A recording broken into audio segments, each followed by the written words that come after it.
Magandang umaga sa inyo lahat dyan mga kababay, at ang oras natin ay alas 8 na ng umaga. Nandito kami sa office ngayon at kasama ko si Ma'am Con dahil may kailangan ako. Dito lang muna kasi marami pa siyang ginagawa. Aantayin ko lang yung sasabihin niya pag matapos na siya.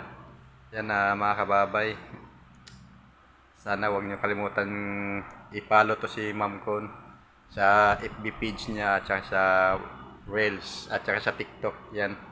Mahilig po yan mag-TikTok at saka ano.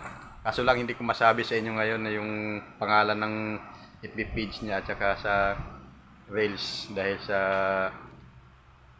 ano lang, sa kanya lang yun. Okay mga kababay, hi Ma'am Con. Yan, ayan. Napakaganda ng dalagita to. Single pa to, kung sinong may gusto dyan, sabihin nyo lang. Maraming salamat, hanggang dito lang. Short video lang po ito. Bye bye. Ayan o.